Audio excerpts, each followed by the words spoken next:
The following program is being brought to you on the Voice America Business Channel. For more information about our network and to check out additional show hosts and topics of interest, please visit voiceamericabusiness.com. The Voice America Talk Radio Network is the worldwide leader in live Internet talk radio. Visit voiceamerica.com.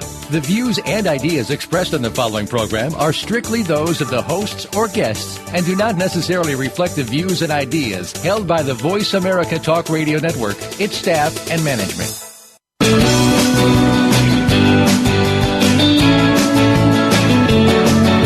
In the past few years, we've heard the term free agents and been told we would all need to become one in order to succeed. The recent economic structures have helped to promote this concept as reality. Where do we get the tools to take control of our career path in the present and future? Welcome to The Career Confidant with your host, Marie Zimenoff. Marie and her guest experts are here to provide you with the tools you need to move forward and achieve your career goals. Now, here is Marie Zimenoff. Good afternoon and welcome to the Career Confidant. If you are tuning in live, thank you for tuning in live. And if you're downloading the podcast, thank you for doing that too. This is your host for the Career Confidant, Marie Zimenoff. And I'm so happy that you've joined us today for yet another hot topic in career management and job search.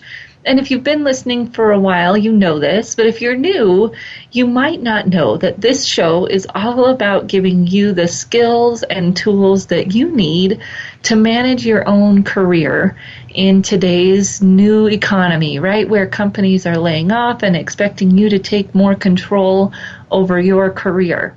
So each week I share my experiences helping thousands of professionals advance their careers, and I bring in industry leaders to provide career intelligence to help you stay ahead of the curve. So as you're listening today, keep that in mind. Our goal is to help you move your career forward, whether that means moving up, moving out, or starting your own thing. So today we are going to talk about a very different topic. We're going to talk about emotional intelligence, and we're going to talk about some of the skills that you need and tools that you can use to improve your communication and your self-management and all of those pieces that go into emotional intelligence. So if you're looking for the opportunity to ask a question of me about career change, job search, career advancement, or the topic that we're talking about today, emotional intelligence, feel free to call in live at 866-472-5790, or you can email me at Marie, M-A-R-I-E, at astrategicadvantage.com with your questions. And I look forward to answering any questions that you might have as we move through this topic and other topics around career world. So today, again, we're talking about emotional intelligence. And last week we talked about emotional intelligence as one of the pieces that you need to be a good leader. And a leader, remember, not only means that you're in charge of people, right, but that leadership that you need to lead your own career, to stand out in your work, or to direct your own work if you are working on your own. So emotional intelligence is defined as the ability to identify, assess, and control the emotions of oneself, others, or groups. So that's a big thing, right? To be able to identify your emotions, but not only yours, but those of others, and those of a group, right? You've probably seen really great speakers who can adjust when the mood of the group falls, or can answer a question without the group even asking it because they can feel it rising in the group. That's great emotional intelligence. Or if you have that person, and the book we're going to kind of reference today talks about a waitress who can kind of see what you need before you ask for it, or can see that something's not right without making you say it, right? If you're one of those people who hates to say that the food tastes bad or is cold or whatever, a great waitress with great emotional intelligence can sense that and do something about it without you having to say anything, right? That's that ability to identify, assess, and control emotions. And so the book that we're going to be talking about today, I referenced briefly at the end of our conversation last week. And that is Emotional Intelligence 2.0 by Travis Bradberry and Jean Graves, spelled Greaves. And I like this book because it gives you an assessment to see where your gaps are. And although I tend to be a strengths-focused gal, when we're talking about emotional intelligence, there are things that we do well, and it's great to know that we do them well, and we can use those things that we do well to help us address any gaps that we might have in the other areas, right? So we're going to talk about 4 categories of emotional intelligence, or the 4 different pieces of emotional intelligence today. And we're also going to talk about why they're important, right? You might be thinking about, well, I just have to do my job well, right? And we've talked about that quite a few times, but in case you missed it, it's really not what it's all about, right? The company that my husband works for, their performance evaluation has 7 criteria. Only one of those 7 is technical competence related. Most of the others are emotional intelligence, emotional competence related.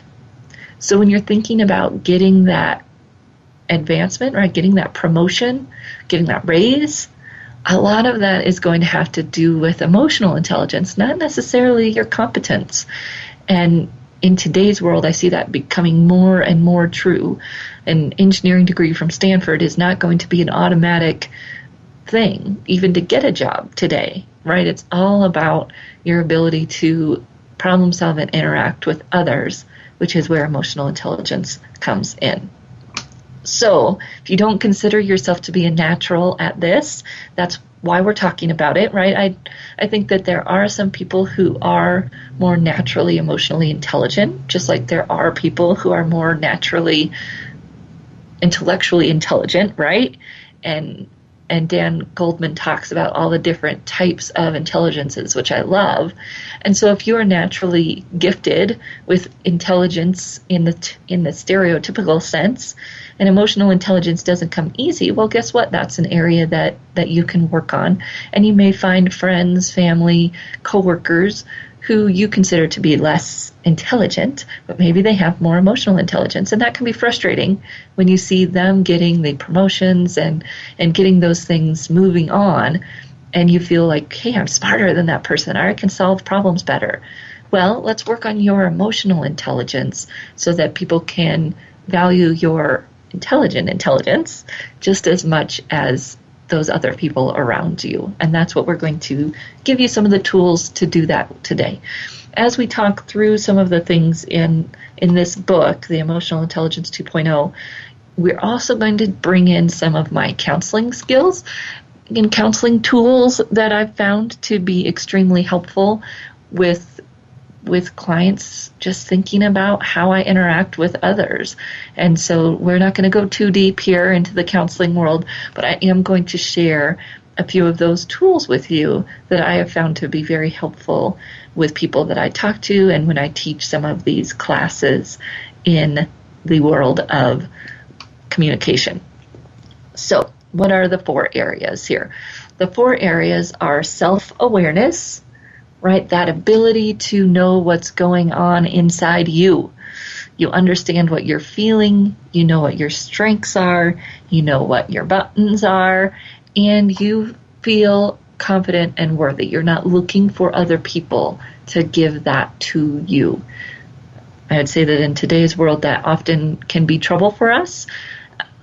I work with a lot of people who have been degraded at work by a boss, by coworkers, usually a boss, and that can degrade your emotional intelligence, right? Because you start to feel less worthy, less like you have meaning.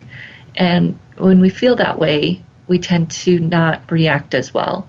And so that's all part of that self-awareness piece, that you understand what you're feeling, you know what your challenges are, and that you don't look outside of yourself for that feeling of worth. The second one is self-regulation or management. And this is your ability to keep things in check, to be able to have courage, which we're going to talk a little bit, that courage in difficult situations, to be honest and have integrity, take responsibility for mistakes. You're flexible and can adapt to change, and you're comfortable with new ideas, right? If you're that person who's always struggling when someone brings up a new idea, that can be a self-regulation issue, right? Because you think you have to be right, or whatever it might be that's coming up there. That's that self-regulation piece.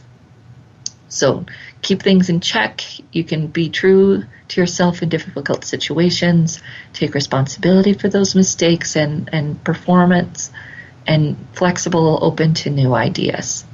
All right, so that's the second piece there, the self-regulation. The third one is social awareness or empathy, right? And empathy is a skill. Some people have it naturally, but you can learn it, right? That's pretty much what they teach in counseling school, counseling graduate school especially, is all about learning how to do some of the things that can make you more empathetic. Sensing the feelings of others, understanding their perspective, sense when other people need your help, right? Like the waitress we were talking about. Anticipate people's needs, help others create opportunities for themselves, and as we were talking about, read a group's emotions and sense power relationships. So understand who's got the power and how to navigate that situation, right? That social awareness of what's going on in the room, and the empathy to feel what's going on in the room. And some of you engineers, you might cringe at the word feel, but it's so powerful, so powerful. Whether you are a feelings person or not, you don't have to be touchy-feely to be able to recognize the feelings of others and take that and use it to your advantage. In fact, my husband is an engineer, and I don't think that I would call him touchy-feely, but he, because of his family and the way he grew up and growing up with a sister with special needs, has a very unique ability as an engineer to do this, to see what's going on in the room, to read other people, and it does help him at his work. So hopefully I can teach you some of the tools today that you can use to be better at that as well if you struggle with those things. The third one is relationship. And that relationship management, and we've talked about relationships a lot, that relationships are what helps you move, right? Between, up, whatever it might be, those relationships are what helps people want to buy you, right? Whether they're buying you as a contractor or employee, or even just bringing you onto their project team. So that relationship management is really about being able to influence others while being open and communicating clearly, being able to negotiate, resolve conflict. We're going to talk a little bit about conflict today, and inspiring others or getting people to do things, right? Dealing with change and building relationships that are mutually beneficial, right? Not being that person that's always taking and not always being the person that's giving either, which some of us can get in trouble with in that relationship management section, because then we can be a doormat, right? And we don't want to be a doormat. There are some bads to that just as much as there are to always being the person who is taking. So I've given you a little bit of an overview of what we're going to cover today. We're going to go through some tools to manage each of these four areas and some tips for things to look out for, things to do to work on your skills in each of these four areas. So we'll be back in just a few minutes, and we're going to dig into improving your self-awareness so that you can get that promotion, be better in a job interview, wherever it is that you are at in growing your career. So we'll be back in just a few minutes.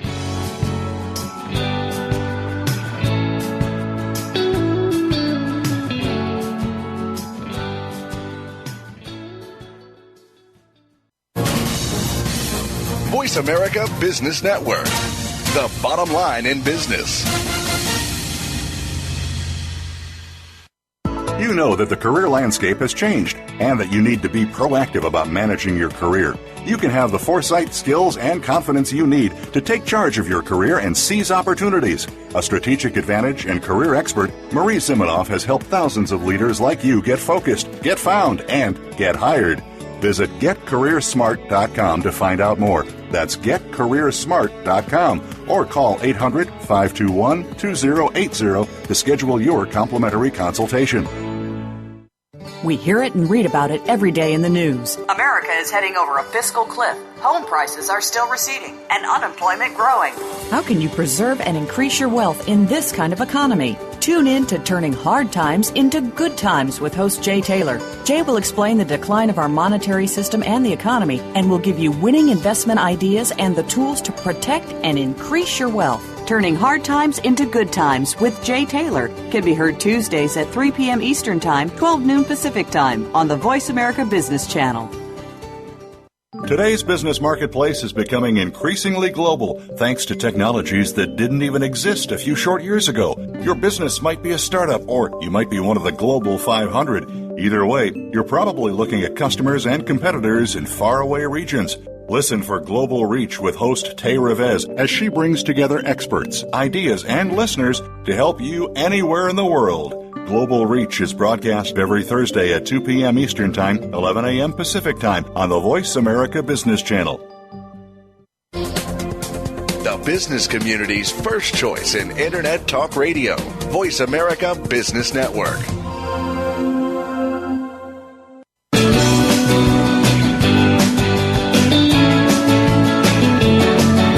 You are tuned in to The Career Confidant with Marie Zimenoff.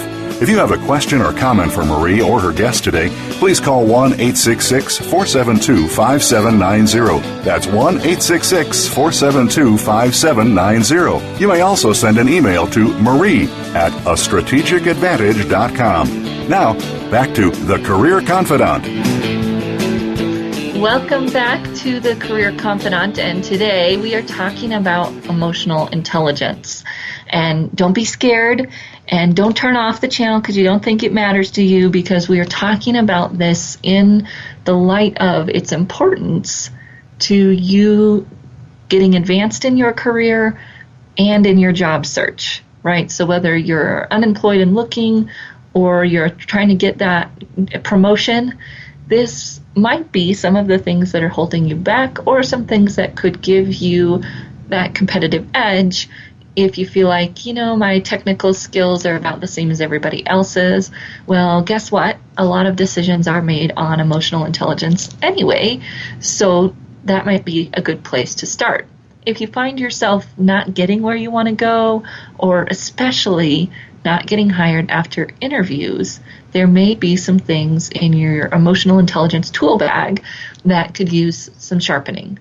So that's what we're doing today. And first, we're going to talk about self-awareness.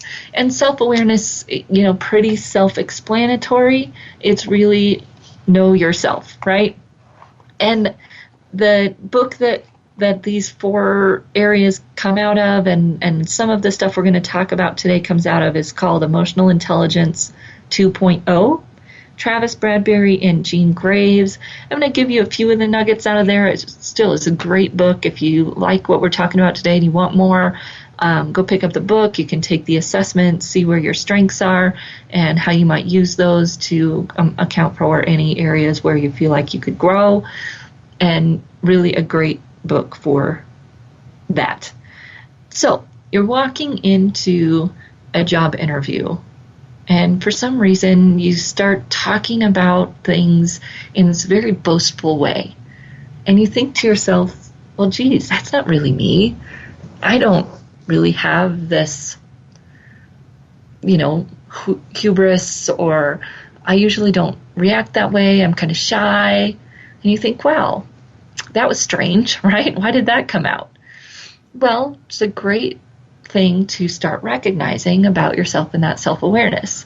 And this actually was me in my first interview after I graduated college. I went to interview for a position at Colorado State University, and I walked out thinking, wow, I sounded like a know-it-all, right? And it came out so weird. Well, it turns out that I do that a lot when I get nervous. It's It's a technique for me to cover up, right? To cover up that I'm nervous, I put on this false front that I'm so confident. And what happened was I got called in for not really a second interview, but kind of a touch base with the hiring manager to make sure that they didn't want to hire me, I think was pretty much where they were headed with it. And she said, tell me about a time that you've received feedback. I know you're young and you probably haven't received much feedback, but if you have a time that you have, well, read between the lines. What she was saying is, I'm not sure that you're going to admit that you're not perfect based on what I saw in your first interview, but I'd like to give you the opportunity to tell me how you've received negative feedback. Well, thankfully I had an answer for that, right? Because I'd gone through some of the interview preparation stuff by that point, recognizing that I hadn't done that great in the first interview. And it went okay. It turned out that I didn't want to work in HR, right? That was an HR interview. So moved on. But what it taught me was, again, that self-awareness about what happens to me and what catches me off guard really did come out in that interview, even though I thought I would do a good job, and I thought, oh yeah, I've done this a whole lot. I've interviewed other people. Not the same, right? So thinking about that, what comes out in your interview that you're not aware of? How are people reacting to you, which we'll get into a little bit more when we look at that social awareness. But for you to know what's going on inside of you. And so in this Emotional Intelligence 2.0, they talk about that. Watch yourself like a hawk, right? Really pay attention to what's going on with you and know what pushes your buttons, right? Know what it is that gets you nervous, or know how you react when you get nervous. All of those pieces that why you do the things you do, which is also in here. All of those things can help you identify what it is that's going on and to do something about it, right? You can't regulate, which is the next thing we're going to talk about, if you aren't aware. So gathering that awareness, keeping a journal of your emotions. We talk about journaling a lot, and kind of seeing how your emotions might look when you're watching others, right? If you think, wow, I really don't like what that person looks like when they're angry, or what that person does when they're speaking, then watch yourself. Are you doing some of those same things? And this is both the good and bad of a mock interview that's recorded, right? I find that a lot of times people pay too much attention to the visual, and not the visual in terms of are they twirling their hair or doing some of the things they want to not do, but how we look. And we can focus too much on that if we do that visual mock interview, but it can be helpful. We're also just looking for, how do I sound? How do I come across? How would I take what I'm saying? And you can do a lot of that just by voice if you want to record yourself, as we've talked about when we talk about interview prep. Listen to how you sound, right? And if you're going to go in and talk to your boss about something, getting a raise, getting a promotion, try it on somebody else, record it. How are you coming across? So that you can, again, watch yourself like a hawk. And always, of course, seeking feedback, which is difficult for some of us. And it can be really great to help us understand how we are, right? That self-awareness piece. So that self-awareness piece, part of what I love in the counseling work that I've done is the idea of scripts. And this comes from Eric Berne's Transactional Analysis, old book. I think it must be British from all of the stuff that I've found online. But the little old book, Transactional Analysis book, it talks about the 3 roles that we might take, right? Are you usually in your parent and coming across as a parent to other people? Are you usually in your adult? Very few of us are usually in our adult unless we work on it, right? That adult is that kind of emotion free, but uses emotions when it's relevant and all of those things. And then that child, which can be a free kind of spirit, and they call that the adapted child or okay child, or that un-okay child, right? That not okay child who's upset and throws fits, has tantrums. And we've all seen adults who act like that, right? Because that's their main ego state. That's their default ego state. And what it talks about, going a little bit deeper than the ego states in transactional analysis, is that a lot of us operate based on a script of what we're told we are, a script of who we believe we are, a script that really revolves mostly around the past, right? We're very caught up in who we used to be, who people have told us that we are, all of those things that really are in the past. And if we can get out of that and focus on who we are in the present, and even who we want to be, who we're becoming, as my friend Rich Filler says, we can get out of some of those scripts. And it's also great to realize what the scripts are, right? What is it that you're telling yourself about yourself? What is it that you've believed about yourself that may or may not be true? What your parents told you, all of those things. And we can have good or bad scripts, right? A script that runs in your head that says I'm perfect and I never do anything wrong, maybe because your parents were instilling that in you, which can be great. That script can also be getting in your way. Script that I'm not worthy, I don't deserve this. Obviously that can get in your way. So it's recognizing what that script is and being able to act differently when you need to, right? That's the self-regulation piece that we're going to go into. First, we have to have the awareness. So that awareness piece of who we are, obviously really key for the next piece, which is the self-management. So if we are going to change our script, right, we've got to know what it is, and then we have to be able to do some things to manage it. One of the best things that I learned in counseling, which is so easy, is stop. When those negative thoughts are running through your head, or when you're about to react to somebody badly, or when you started to react to somebody badly and you realize that that's not how you want to react, you stop. I'm sorry, that's not how I wanted to react to this. Or, I'm sorry, let me try that again. And you might think that people are going to think you're weird. Most people are just going to go, wow, that's pretty cool. Because very few people do it, right? We fly off the handle, we say things we don't mean to say, and we try to fix it later, we try to cover it up, we try to make up for it. But if we would just stop and change how we're doing it, then we would actually change our pattern, change our script for the next time. Watching my sister do this with her 4-year-old, right? How do you want to do this differently? How do you want to say it differently? Similar things in the book, Emotional Intelligence 2.0, count to 10, sleep on it, breathe. All of those things can help us manage ourselves better. One of the ones I love in this Emotional Intelligence 2.0, smile and laugh more. Right? If you want to be able to better manage your emotions, bring some positive emotion into your life and smile and laugh, right? Then we can have more energy to deal with the bad things. Focus on your freedoms rather than your limitations. I love that. Focus on your freedoms rather than your limitations.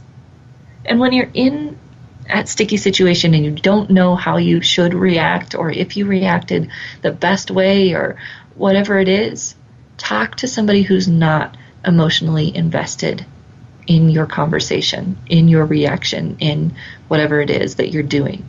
Because that person that's emotionally invested is going to give you their perspective by the way they want it to work. If you talk to somebody who's outside of it, and that can be hard to find, then you'll be able to better manage yourself the next time based on that feedback. Change. Realize that change is going to happen. A lot of self-management issues come up when we have to change and we aren't ready for it, right? watch, and we've talked about this a lot, watch what's going on, watch where things are going, and we're going to talk about that some more as we move forward. But watching some of those things so that you're ready for that change. All right, so we've talked a little bit about the self-management tips, and we've talked a little bit about self-awareness. And when we come back, we're going to talk about social awareness, so changing our interactions with others. And then we're going to finish up with relationship management, how to be better in relationships with others. So we'll be back in just a few minutes and continue on helping you improve your emotional intelligence.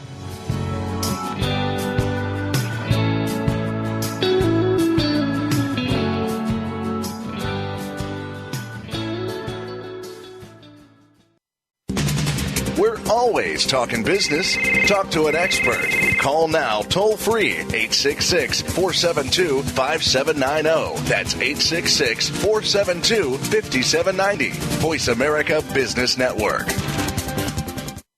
You know that the career landscape has changed and that you need to be proactive about managing your career. You can have the foresight, skills, and confidence you need to take charge of your career and seize opportunities. A strategic advantage and career expert, Marie Zimenoff has helped thousands of leaders like you get focused, get found, and get hired. Visit getcareersmart.com to find out more. That's getcareersmart.com or call 800-521-2080 to schedule your complimentary consultation. If you want to know about investing in emerging and frontier markets, or if you have experience in this field but still need to know more, tune in to Emerging and Frontier Markets Investing with Gavin Graham. Gavin explores news, current trends, and insights about both categories of investing. His guest experts, along with his own knowledge, will help you stay above the line when it comes to growth potential, whether in funds or equities. He will look at what to invest in and avoid. Tune in to Emerging and Frontier Markets Investing with Gavin Graham every Wednesday at 9 a.m. Eastern Time, 6 a.m. Pacific Time on the Voice America Business Channel. Become our friend on Facebook. Post your thoughts about our shows and network on our timeline. Visit facebook.com/Voice America.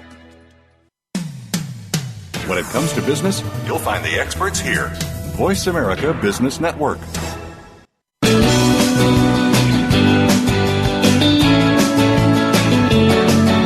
You are tuned in to The Career Confidant with Marie Zimenoff. If you have a question or comment for Marie or her guest today, please call 1-866-472-5790. That's 1-866-472-5790. You may also send an email to marie@astrategicadvantage.com. Now, back to The Career Confidant. Welcome back to The Career Confidant, and tonight we are talking about emotional intelligence and how it works for you or against you when you're trying to get that promotion, when you're trying to move up within your company, get on the projects you want to be on, or even in an interview.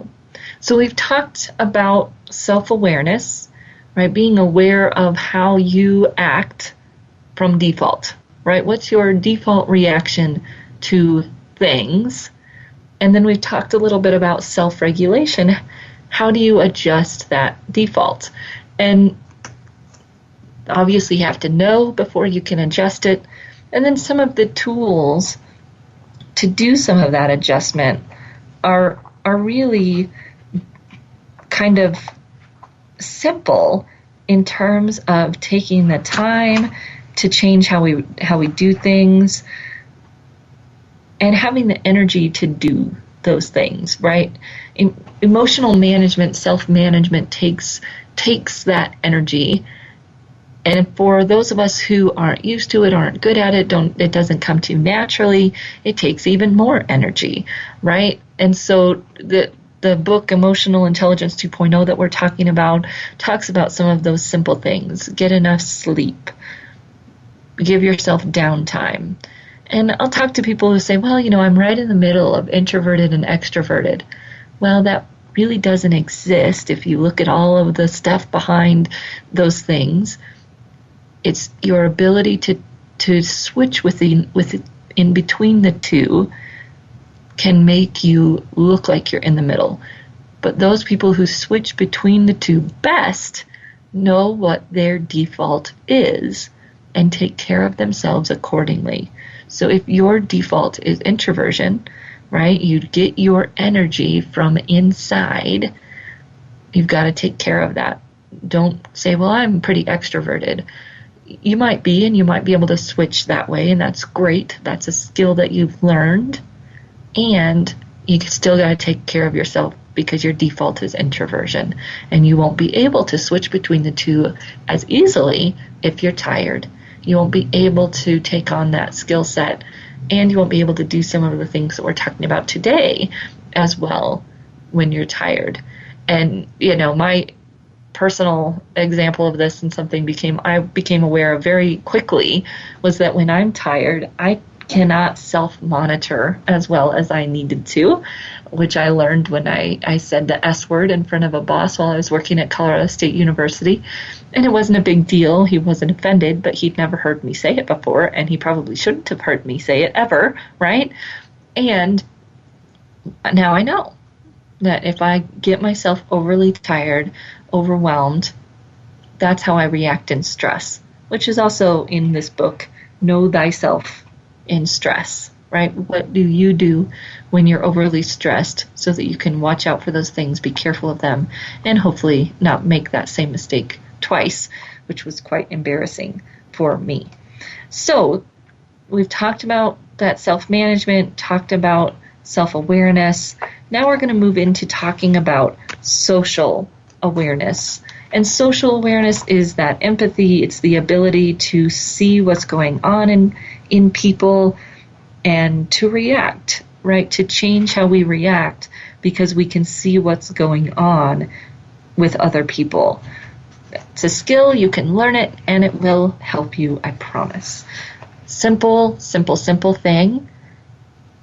Greet people by name and really care what their name is. People oftentimes, when people say, oh, I'm not good at remembering names, that shouldn't be a flippant thing, right? It shows that you care. And if you really care about meeting someone, getting to know them, you'll care about their name. Does that mean that you'll remember it every time? No. But it does mean that you will try and that you'll probably be better at it than you think you are because you're paying attention to it, because you are really paying attention to the other person. This is one of my favorite things about an article written about charisma, is they talk about how charisma is really about your ability to be about the other, to know their name, to listen to them, do all of those things that help you show them that they're important rather than showing them how important you are, which can tend to be some of our default, right? I'm going to show them how great I am, how smart I am.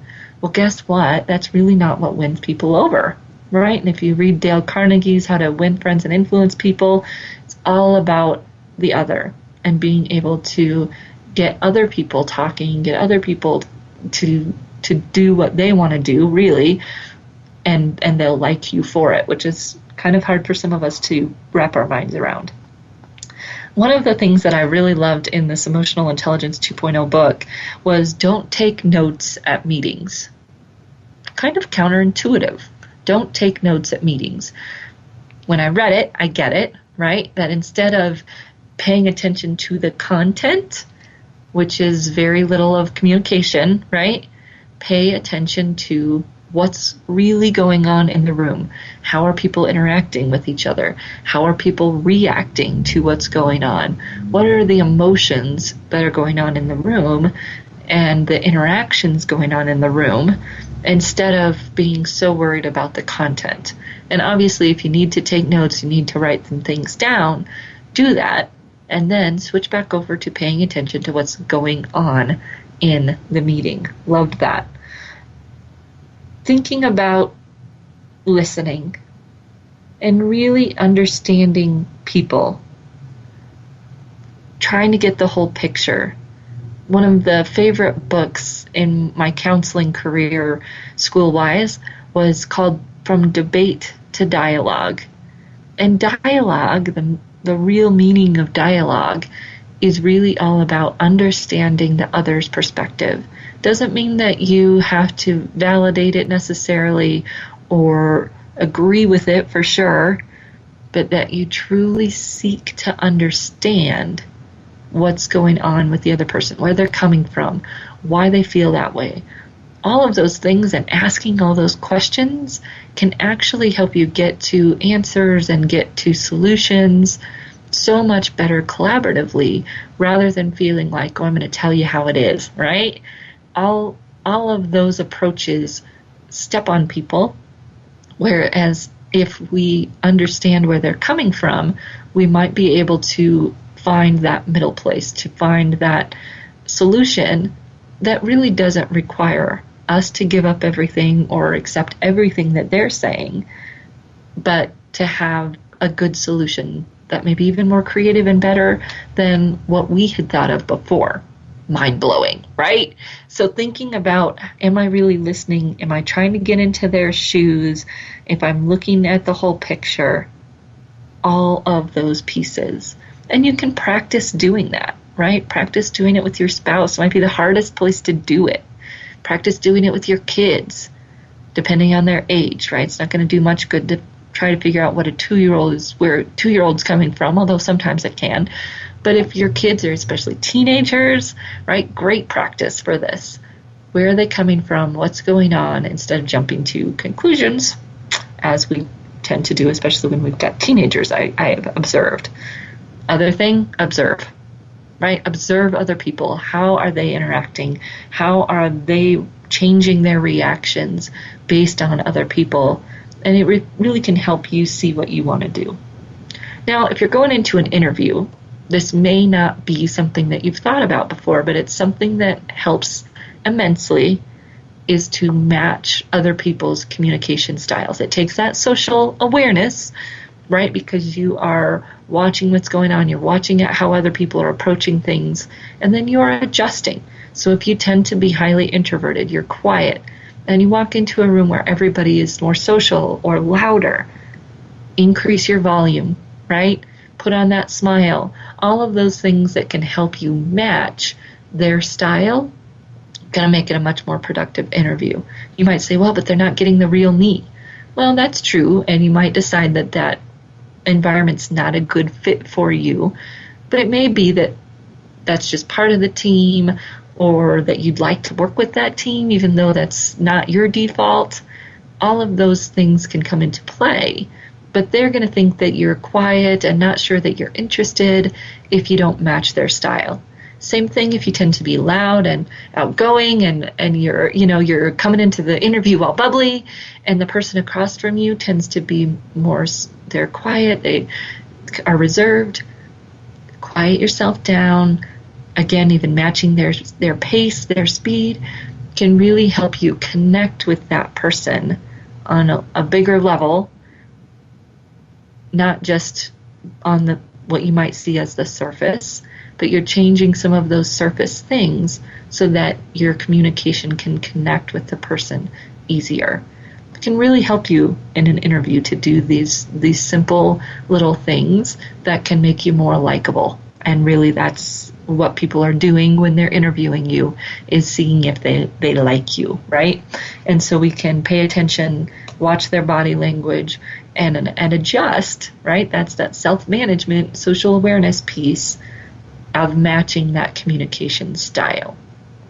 So when we come back from our last break here, we're going to talk about relationship management and some of the tools and techniques that you can use to manage relationships based on kind of putting all of these pieces together of self-awareness, self-regulation, and social awareness or empathy. So we'll be back in just a few minutes and give you some last few tools here for managing your relationships.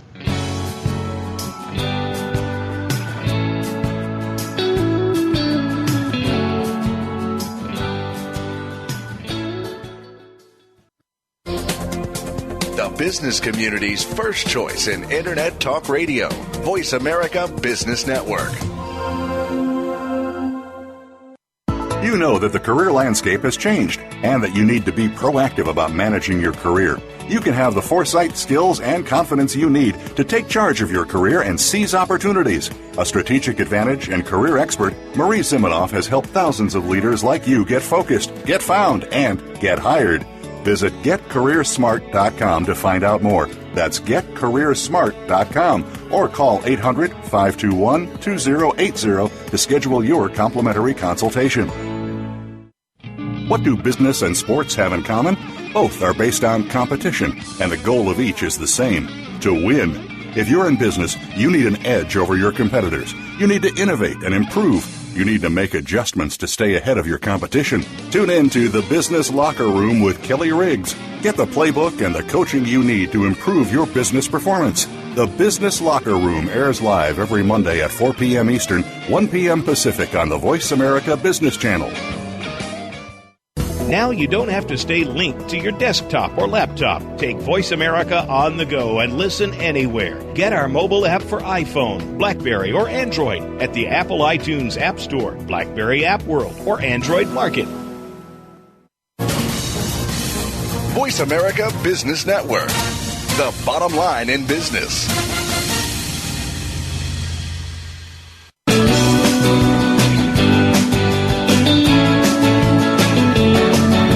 You are tuned in to The Career Confidant with Marie Zimenoff. If you have a question or comment for Marie or her guest today, please call 1-866-472-5790. That's 1-866-472-5790. You may also send an email to marie@astrategicadvantage.com. Now, back to The Career Confidant. Welcome back to the Career Confidant, and tonight we are talking about some of the tips and tools that you can use to improve your emotional intelligence and improve your career trajectory. I think as the economy gets maybe less, it's more knowledge-based is what they call it, but it really, what I've seen is that your mobility is less based on technical competence as it is your emotional competence. And it's not because the technical competence isn't important. I think it's because the technical competence is less differentiating, right? There's tons of engineers. There's tons of these people and those people, and lots of people have 15 years of experience in X, Y, or Z. And so if you want to stand out and you want to get hired, you want to get promoted, a lot of that is going to be your ability to win others over, right? And woo isn't a strength for all of us. If you're into the Strengths Finder and you've done the Strengths Finder, you know that winning others over is one of the strengths, but it's not for all of us, right? So these are some tools that you can use to improve your ability to do that. Not in a, bad way, thinking of the Wicked Witch putting her little fingers together. We're not plotting to take over the world here. We are simply trying to improve our communication and honestly be able to get what we want more often. That's part of it. But also to interact better with others and help others get what they want more often, because it doesn't have to be an either or, which is part of that self-awareness piece, right? Knowing that it doesn't have to be that either or. So we've talked about self-awareness, we've talked about self-regulation or management, social awareness or empathy, and relationship management. And we've talked about some of the things from Emotional Intelligence 2.0, Travis Badbury and Jean Graves. Talked a little bit about some counseling theories, especially transactional analysis by Eric Burns, and thinking about what's our script, right? What do we tell ourselves? What is our default interaction style, right? We talked about the parent, adult, and child, and most people tend to default either from parent or child. A lot of that can be related to birth order or whatever it is that your script told you that you had to do, right? What's your default? And so our struggle a lot of times is to get into that adult when we're talking with others, and or to recognize where somebody's coming from and decide the best place to meet them, which may be where they're at, right? If we have a colleague who tends to be in that free child, right, where they always don't care about deadlines and all of those things, we may want to try to meet them there, right, to really find out why they're there and how that works for them, and then take them to the adult place or try to have that more adult conversation with them after we've met them where they are.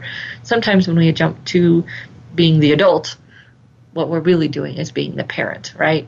You need to stop being so procrastinating or whatever it might be. That really, I mean, you can hear that parent voice, right? And that may not be the best approach. And it may be hard to approach it from an adult, so you may start by meeting them where they're at. But all of that comes down to being able to recognize what's going on in the transaction, right? That transactional analysis. If you're an engineer, you should love this. Go read about transactional analysis. You can analyze all the transactions. Then, of course, your challenge is going to be managing yourself so that you can manage that relationship better. Some of the simple things that they talk about with relationship management, being open and curious, being willing to adjust your communication style, to play around with it, to experiment. And I loved this. Remember that the little things pack a punch. Talked a little bit about my nieces and nephews, right? And even in my household, as they've been staying with us for the last few months, there are so many more thank yous, pleases, you're welcomes, sorries. As adults, we tend to not say those things as much as we could, right? We've been told, don't say you're sorry, it admits guilt. Well, guess what? Sometimes you're guilty, and that's part of that self-awareness and self-management piece, is being able to say, hey, my bad, I'm sorry. Now, you don't want to overdo it, especially with that one. You can become that doormat, right, where you're always sorry for everything and maybe even taking responsibility for stuff that's not yours. But when it's yours, say you're sorry, right, like you're 4. When somebody does something nice, say thank you. When somebody does something nice, says thank you, say you're welcome. All of those little things that we can do to build our relationships are huge. They're little, but they're huge. So I love this too. Only get mad on purpose, right? That goes back to the self-awareness, self-regulation piece of, do you need to be angry about this, right? Get mad on purpose. And when you care, show it, right? We were talking about names and using people's names and how that shows that you care. And when you care, it's okay to show it, right? Deborah Benton, she writes a lot about how to be a good executive. And one of the things I love about her very simple but powerful presentations that she gives and what she writes in her books is that a lot of times we think we have to be this stiff person to be a good executive. And she's watched and practiced and seen that actually executives succeed who do little things that are different, right? Who can laugh at themselves, who can smile. She talks a lot about smiling, and I love it, right? And she also talks about physical touch in a good way, right? Being able to touch someone's arm, I think even to give hugs where it's appropriate. And some of us have to work on that in one way or the other, more than others. But thinking about, are you able to show that you care when you do, in one way or another? And does your tone of voice and all of those things match what you're saying, right? If you're saying that you're so excited, but you're saying, oh, I'm so excited about this, not going to work for that relationship piece. People don't get it. They don't know what to think. They don't know how to react. So when we're thinking about these relationships, it's really about having the conversations that you need to have, because if you don't have them, you won't have a relationship, right? You can't avoid conflict and consider yourself in a relationship, but also choosing when and how to have those conversations so that you maintain the relationship, right? Avoiding getting mad out of the blue, matching your emotions to what you say, showing you care when you do, explaining your decisions, little things that just help people understand where you're coming from, right? And paying attention to where others are coming from. That's that relationship piece. And again, it takes a lot of work, takes a lot of energy. Relationships typically aren't built overnight, and they can be broken very easily. And that's the trust piece, right? It takes a lot of building and building and building to build trust. And it can take just a few things to completely deflate it. I love the balloon analogy of trust, right? Where you've got to put in a little bit of air at a time to blow up that balloon of trust. But somebody can pop it with a dart of ill intent. They can pop it with a dart of lies. They can deflate it fairly quickly by not delivering on something they said they would do. It takes a lot to build that trust, to build those relationships. And we can ruin them fairly easily. And there are things that we can do to rebuild them faster if we catch ourselves in the act, which goes back to that self-awareness and self-management. So as you're thinking about moving forward in your career, or, boy, I keep getting all these interviews and I'm always not selected, go check out this book, Emotional Intelligence 2.0, and start thinking about ways that you can improve your self-awareness, self-regulation, social awareness, and relationship management. And we'll be back here again next week on the Career Confidant. You can always catch up with me at astrategicadvantage.com, and you can follow along with us at getcareersmart.com. So this is Marie Zimenoff, your host for the Career Confidant, and go out and work on your emotional intelligence to advance your career, and we'll see you right back here next week on the Career Confidant.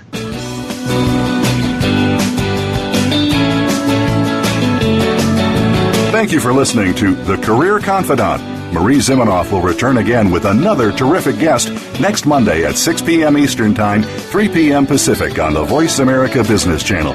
Be sure to join us then.